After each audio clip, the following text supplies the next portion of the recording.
good seeing everyone again. Welcome to CIC. I hope you had an incredible week full of sort of God moments, having time with God and maybe seeing Him move in your week somehow. And Gail and I had a week of where big things seemed to just fail. Things were just not clicking for us. Not between us. We're great. We're awesome. You start to say something, and then you go, someone's going to take that wrong. And so, no, we're doing awesome. Okay, all right. But we had some things go on this week that were just not good for normal life. Our car has been in the shop for 2 weeks, and they can't seem to fix it. And it could be one of those situations where they decide it's not worth fixing, or they just can't get to the problem, which stinks for us because that car is not that old, and we really don't want to buy another car, but whatever. And the way I dealt with that this week was something I remember saying a year or so ago about, when we hit these moments, how do we sort of get over those? And it's to count our blessings. And so I started just going back through all the times that, this week or last week, what has God been doing that's really been amazing? So I started doing that, and that turned it around a little bit. And you start looking at the car, and you're like, as a Christian, that's stuff. And it's important stuff, but it's just still stuff. And so God was very faithful in some huge things. And so it kind of turned it around. So that was good. Anyway, that was my week. I've been sick the last couple of days. I'm kind of feeling fatigue. And there's no runny nose, there's no coughing. There's no fever. It's just fatigue from something. Maybe dehydration the other day, but I might have to catch my breath every once in a while in here, but I feel pretty good right now. All right, let me forget that. Let's go. Let's keep going. In the Roman world, some of the most important work was done by stonecutters whose craftsmanship would never be seen. When Romans built temples and aqueducts and roads, the most skilled labor was often assigned to the foundations. Stones had to be cut square, set level, and aligned perfectly, because even a small error below ground could compromise everything above it. Ancient builders understood that beauty and strength depended on precision in places no one would ever notice. That's why Roman engineers and architects stressed that the hidden parts of a structure demanded the greatest care, not the least. This is a Roman road, nearly 2 centuries old. It's still there. It's still usable, not by modern vehicles. This is a Korean sidewalk, probably 2 years old. We've all had those instances where you cannot look away when you walk in Korea. You have to keep your eyes on where you're going. Let's go back to the Roman road. All right. Well, archaeologists have discovered that Roman stonecutters sometimes left marks or brief inscriptions on foundation stones, practical notes indicating orientation or alignment, or that a stone had been set properly. These were not signatures meant to be admired, and they weren't messages for future generations. They were quiet confirmations of faithfulness to the task. The inscriptions and marks simply indicated that the stone had been laid correctly. And what later writers have summarized with the phrase, "This stone was laid straight." No name, no praise, just a mark. A record that the work was done with integrity, even though the stone itself was going to be soon buried and forgotten. So that detail is powerful. Some of the most enduring structures in human history stand today not because of what was visible or is visible, but because of the care taken where no one would ever look. The stonecutter was ensured that foundation was true, would never see applause. But the strength of everything above depended on his obedience to the standard, to laying that foundation correctly. The Pantheon in Rome is just a century shy of being 2,000 years old. It is the oldest, most well-preserved and continuously used ancient building in Rome. What once was a pagan worship site now is home to a church. Many of the buildings, like the Pantheon in Rome, survived because of a hidden foundation set straight and true. And that's how we should build our lives, with a true foundation, obedient to the standard. So hang on to that idea. Our series this month is called Hidden, and we live in a world that rewards those that are loud and visible and impressive. If it can be posted or shared or applauded, it's considered valuable. But most of life and most of faith doesn't actually happen on a stage. It happens in ordinary moments, quiet choices, and unseen places in life. But the Bible shows us a surprising pattern. God is often at work where no one is paying attention. Long before the big moment, there's patience. Before the victory, there's obedience. Before the reward, there's faithfulness that goes unnoticed. This month we are looking at the parts of faith that rarely get applause. These are the spaces where growth happens, where character is formed, and where God meets us personally. If you've ever felt overlooked or ordinary or unsure whether what you're doing really matters in God's kingdom, remember God often does his most meaningful work away from the spotlight. Last week we talked about hidden faith and distinguished that from hiding one's faith. Hidden faith is not a faith that is concealed, but rather a quiet, devoted faith dedicated to God, working in the cracks and crevices of everyday life. This kind of faith, we said, produced real trust with God, mainly because it was not a performance for a crowd, but done out of a devotion for God. We recognize that this type of faith went often unseen, and that was okay. Some of the strongest faith moments are invisible.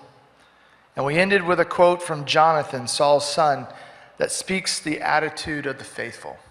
Perhaps the Lord will act in our behalf. Well, this week, we will talk about a subject that can be a little awkward for some, for us, obedience. Most of us are really good at following rules, especially when someone is watching. Speed limits, work policies, school rules, not an issue when others are around, but the truth, too often, in hidden moments, we may sometimes struggle doing the right thing if someone's not watching. So the question for us today is, who are you when there's no audience? For some, that's a scary question to think about, and an even scarier question to answer out loud in front of others. You know, driving here in Techno Valley, it's easy to bend some of the traffic rules. There are very few police cars ever seen in the valley. Many people have ran red lights here, not just those that were just, a second late and went through it anyway, but in those moments when the light has changed and they stop and they see no one around and they decide to go through it.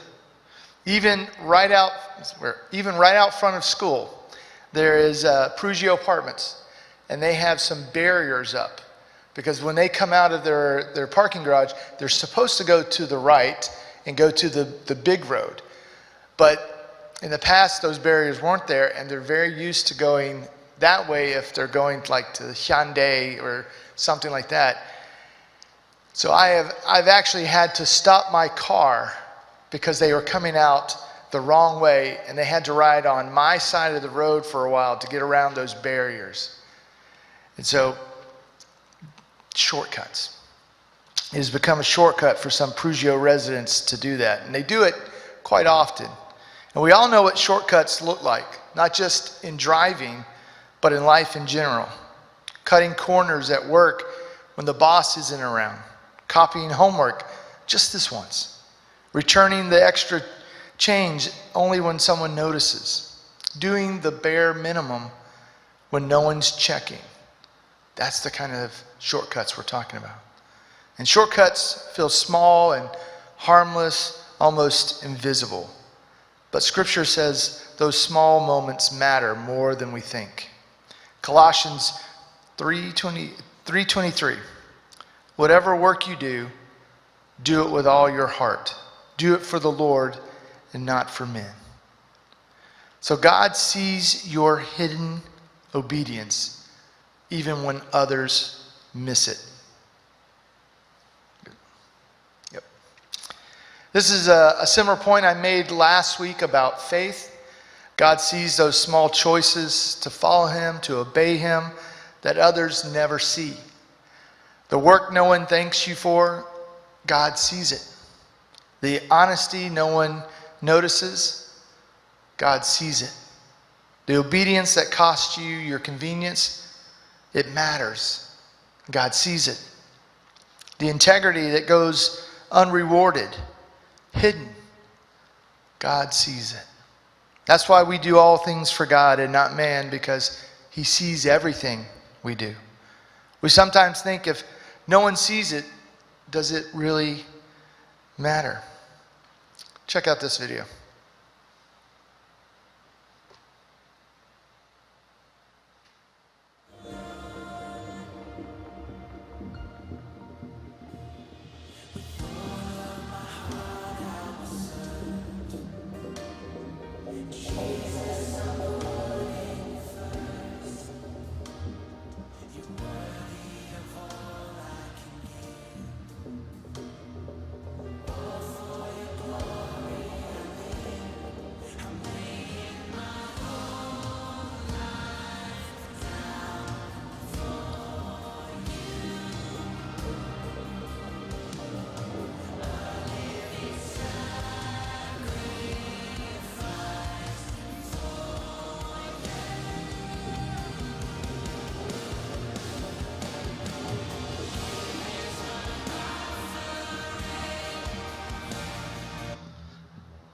Putting praise music with that blows my mind. If no one sees it, does it really matter? It mattered to that family that lost their Halloween decorations. It mattered to those next kids who came and didn't have candy or chips. That's not even a teenager. That's a 40-year-old woman going around taking candy. And Jesus says, yes, it matters deeply. Because obedience is never about applause. It's always about trust. Obedience is not about earning favor with God. And Scripture consistently shows that obedience flows from trust, not from a desire for recognition. And at its core, obedience is a quiet declaration of faith that says, God, I trust you, even when this choice brings no immediate benefit to me. It is an act of surrender, of placing God's wisdom above our own advantage. And because of that, true obedience often feels unspectacular. It can be quiet, repetitive, and unseen. It may cost comfort, convenience, or approval, and it rarely comes with instant reward. Yet it is precisely in those hidden moments that obedience shapes the heart most deeply. When no one is watching and nothing is gained, obedience forms character, strengthens faith, and aligns us more closely with God's will. Hidden moments of obedience matter, not because of what you did was earth-shattering, but because you trusted God. You aligned yourself with him and not the world, not with man. God sees your obedience. It matters to him. And the result for you is a deeper relationship, a deeper trust in him.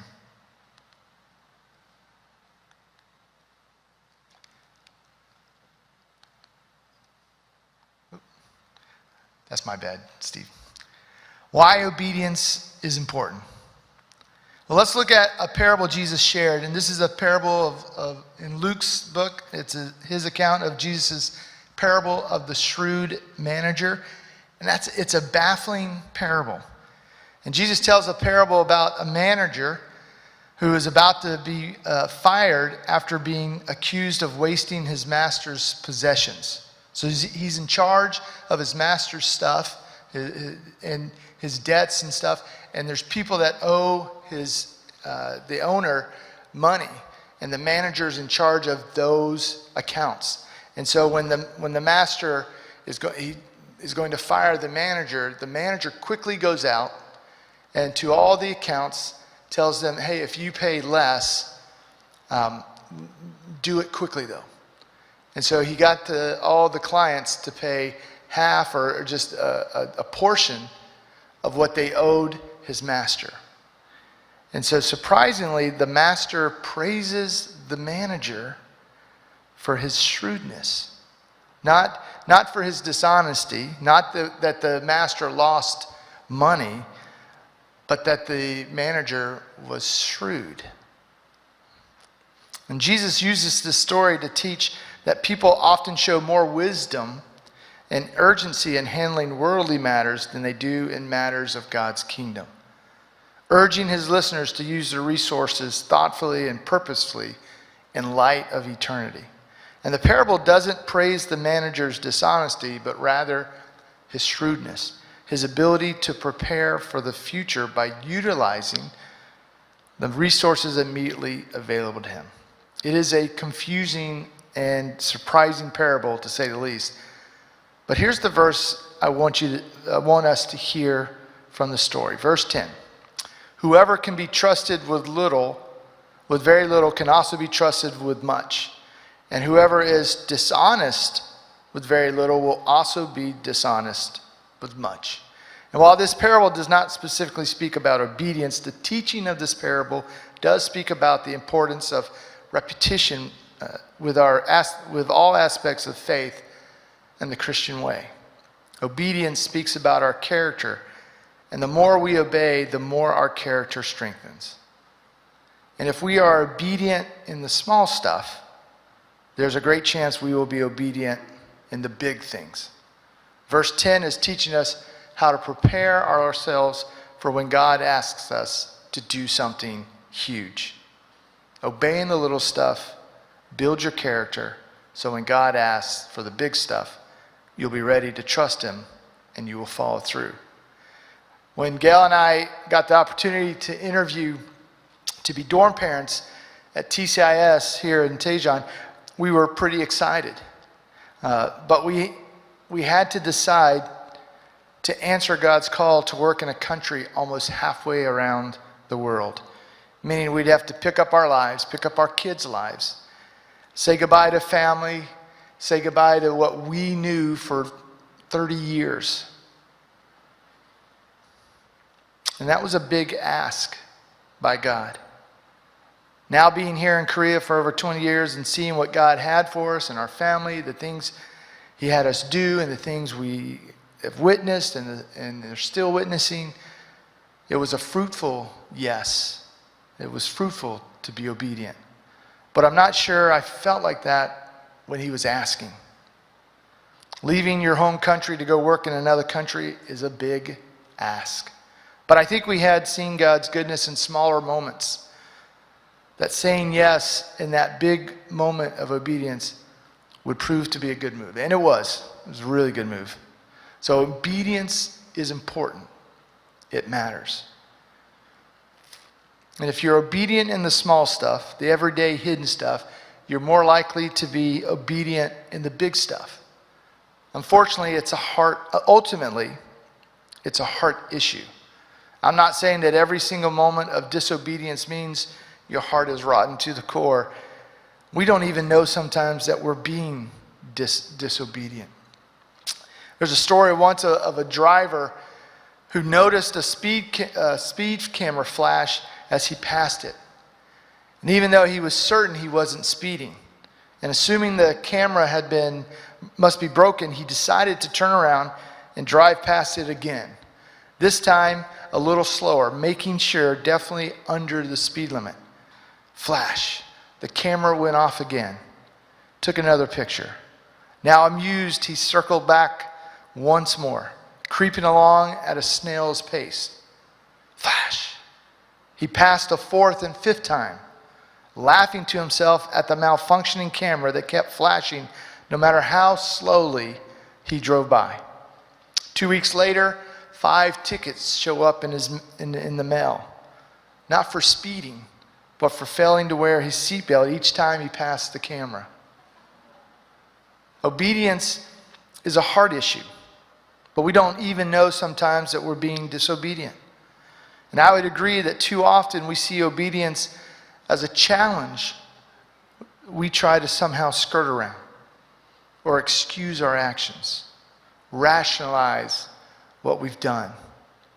We need to view obedience differently. And here's another statement I want you to hear today. Obedience, hidden obedience shapes who we become. Over time, those small hidden choices quietly shape who you become. Each act of obedience trains your instincts, forming habits of integrity, faithfulness, and trust in God. They build a future self who responds to bigger challenges with clarity and courage, not because the moment is dramatic, but because obedience has already become your default. What feels small today becomes the foundation for tomorrow's character. To answer the question I asked earlier, why is obedience important? Because it shapes who we are becoming. It shapes our character, and that molds us into who we are. So here are some things, some small things we can be obedient with right now that helps shape us into Christ. Luke 11:9-10. And so I tell you, keep on asking, and you will receive what you ask for. Keep on seeking, and you will find. Keep on knocking, and the door will be open to you. For everyone who asks receives, everyone who seeks finds, and to everyone who knocks, the door will be opened. Jesus calls us to ask and to seek and to knock. Persistent prayer is the idea behind his instructions. Prayer. Joshua 1:8. Study this book of instruction continually. Meditate on it day and night so you will be sure to obey everything written in it. Only then will you prosper and succeed in all you do. So be in the Word. That actually moves us towards obedience. In Deuteronomy 15:11, there will always be some in the land who are poor. That is why I'm commanding you to share freely with the poor and with other Israelites in need. We're commanded to give and to do so freely, without complaint, without restraint. You know, each of us have one of these things that are harder to do than the rest. I like to think of myself as a generous person, except with one thing. Reese's peanut butter cups. Those are not to be shared. Those are for me. I don't like these things. I love these things. And to share with others, you don't find them very often here in Korea. And so when you do, I'm very stingy with them. I remember a time in youth group, I was holding one of the miniature ones out. And for some reason in youth group, I don't know why, I was maybe showing them like, look, this is my last miniature. And as I was holding it up, some punk kid grabbed it out of my hand and ate it. It was my last one, right? I was furious with this kid. We post these, and so I want to look at the camera, and I want to talk to this kid, so excuse me. Richard Redfern, you owe me a Reese's peanut butter cup. Okay, it's out there. I feel better, but I'll feel great when he gives me back my Reese's peanut butter cup. All right. Get off that.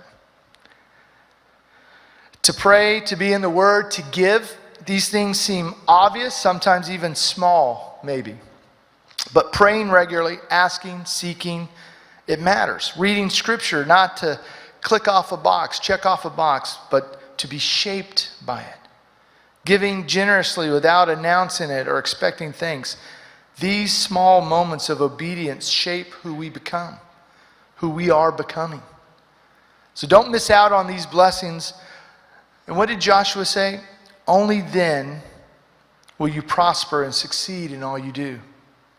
This is good stuff. Stuff that makes a difference in who we are and who we're becoming. And what's that? What's the statement? Hidden obedience shapes who we become. Ultimately, obedience is a heart issue.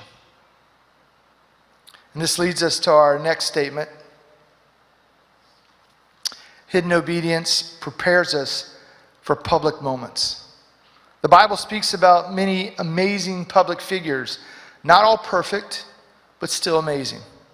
Joseph, the guy who became Pharaoh's second in command over all of Egypt. David, who went from a scrawny or young shepherd boy to the very much loved King of Israel. And of course, Jesus, the most amazing of them all. But what the scripture does not give us is all the work and obedience done that led us to who these very public figures became. What we don't see in Scripture is Joseph's daily faithfulness as a slave for 13 years. We do get big moments where his character is forming and it shines. Joseph the slave, though, is not the same Joseph who took pride in telling his brothers about his dreams and showing off his coat. We don't see David's unseen years tending sheep. But we learn from Psalm 78 that the integrity and skillful handling David learned in the field prepared him to lead a nation. He wasn't perfect, but I imagine the strain and weight of leading a kingdom was more than any of us deal with in a day. The Bible also surprisingly does not give us much details about Jesus' quiet years before being baptized. From the age of 2 to around 30, we don't hear about Jesus' formative years at all, except for one moment where he was left in the temple as a kid. Then the next time we hear about him, he's being baptized by his cousin at the Jordan. What happened in those 28 years? What was he doing? I'd like to suggest an answer.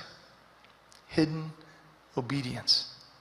He was being a kid, helping mom around the house, learning a trade from his dad, learning what it meant to be Jewish, being prepared for his future. All these men had years of silence we're not privy to.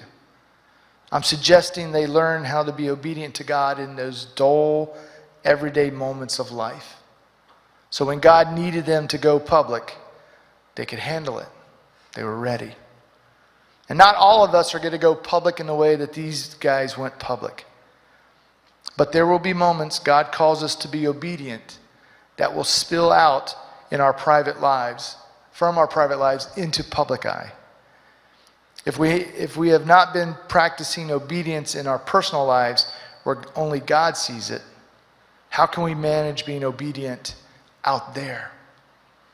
Either we will crumble and don't do what God is asking of us, or we do it for the wrong reason, for man, for recognition, for the applause.